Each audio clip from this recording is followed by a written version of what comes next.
반갑습니다. 올드 코칭의 백종호입니다. 오늘은요, 계획에 대한 얘기를 좀 해볼게요. 계획, 여러분 필요하다고 생각하세요? 필요 없다고 생각하세요? 요즘에 자기계발 컨텐츠들이 굉장히 많잖아요. 참 멋진 분들이 유튜브를 통해서, 그리고 책을 통해서, 방송 매체를 통해서 삶의 질을 높이는 그런 컨텐츠들을 제공해 주시고 계세요. 참 감사한 마음이 듭니다. 그런데 개 중에는 이 계획이 필요 없다. 계획은 소용이 없다. 극단적으로 얘기하면 계획 무용론이라고도 말할 수 있겠네요.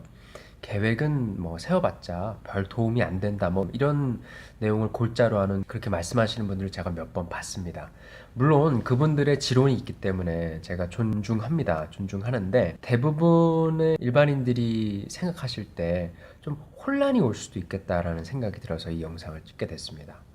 여러분 어떻게 생각하시는지 모르겠어요. 계획이 필요하다고 생각하세요? 아니면 필요 없다고 생각하세요?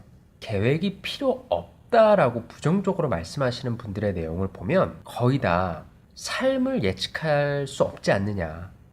아니 막말로 지금 집에 가다가도 죽을 수 있는 거고, 그죠? 횡단보도 걷다가 차에 치여서 죽을 수도 있는 거고, 지금 이렇게 제가 촬영하다가 심장마비로 죽을 수도 있는 거 아니냐. 그런데 무슨 계획이 필요해? 뭐 이렇게 말씀하시는 그런 내용이 주로 골자를 이룹니다. 그래서 결론이 뭐냐? 현실에 집중해라. 지금 이 순간에 집중해라. 보통 대부분 이런 레파토리예요. 물론 맞습니다. 틀리지 않아요. 저도 격하게 공감합니다. 그런데 그렇다고 해서 계획이 필요 없는 건 아니죠. 오히려 그렇기 때문에 우리의 삶이 불확실하기 때문에 그것을 보완하기 위해서, 그리고 보완하는 가장 좋은 수단이자 방법이 계획이라는 사실이에요.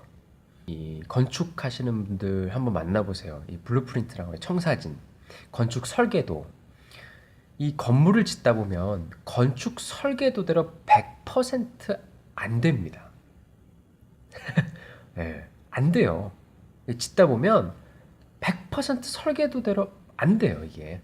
짓다 보면 다양한 변수들이 등장하기 때문에 안 됩니다. 그러면 지금까지 지어놓았던 그 건물을 다 부셔버립니까? 폭파시켜버려요?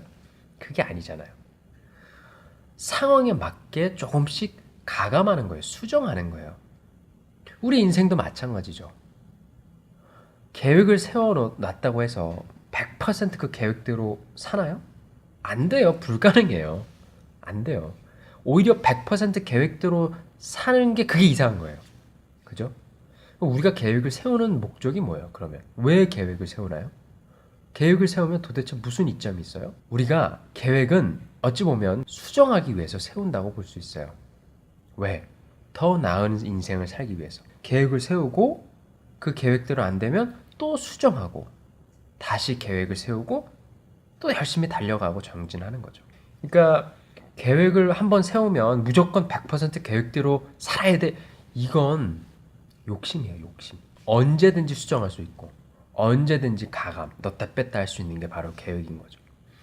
이 계획의 이점이라고 하면 가장 큰 이점 중에 하나는 내가 지금 어느 위치에 서 있는지를 알아볼 수 있는 바로미터 역할을 해주는 게 바로 계획이에요. 기준이 되는 거예요. 지표가 되는 거예요.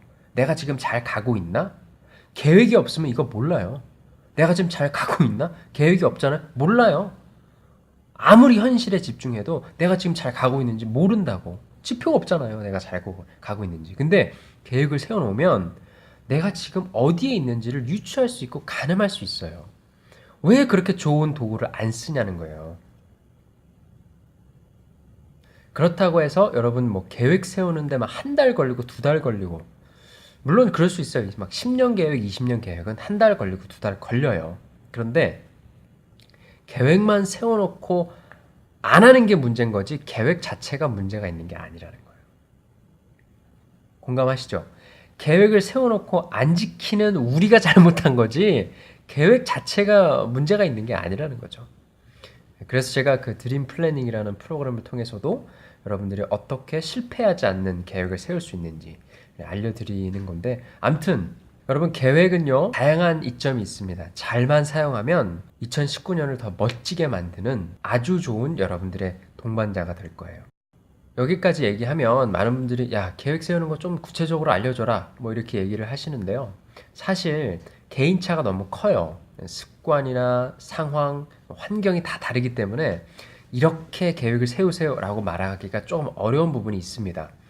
그럼에도 불구하고 여러분이 계획 세울 때 고려하면 좋을, 고려하면 이득이 되는 그런 요소들을 제가 적어 놓을 테니까요. 링크를 꼭 확인해 주시고요. 그걸 기점으로 해서 한번 계획을 세워 보세요. 매월 하나의 테마라도 한번 정해 보세요. 이제 2월이잖아요. 2월에 내가 뭘 이룰 건지, 3월에 변화하고 싶다면 어떤 걸 변화시킬 건지, 4월에는, 5월에는, 6월 12개만 정해 보세요. 그것만 해도 성공이에요. 그리고 월별로 한번 쪼개 보시고 다시 일별로 쪼개 보세요. 그렇게 어렵지 않아요. 다음에 해야지라고 하지 마시고요. 지금 영상 잠깐 정지시켜 놓고 한번 이번 달 내가 어떤 목표를 가지고 어떤 계획을 가지고 살아갈 건지 한 5분에서 10분 정도만이라도 한번 생각해 보세요.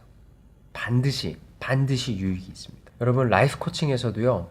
1년 계획, 5년 계획, 10년 계획이 있는 사람과 없는 사람의 삶의 질과 그리고 삶의 효율성 또는 생산성도 정말 확연하게 차이가 난다는 사실. 이거는 뭐 이미 검증된 사실입니다.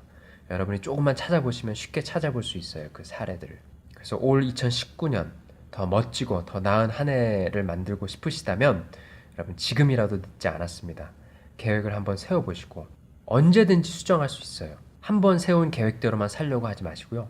언제든지 수정할 수 있으니까 오픈 마인드로 그래 이거 세워놓고 나중에 좀 수정하지 뭐 그렇게 생각하시고 좀 마음의 그 부담, 마음의 짐을 좀 덜어내시고 그리고 계획을 세워보시면 한결 가뿐하게 2월을 시작하실 수 있을 겁니다. 오늘 영상은 여기까지 하겠습니다. 여러분 계획에 대해서 오해하지 않으셨으면 좋겠고요. 계획을 잘 사용해서 잘 활용하셔서 2019년, 2018년보다 더 멋진 한 해 만드셨으면 좋겠습니다. 그럼 저는 다음 영상에서 다시 찾아뵙겠습니다. 안녕!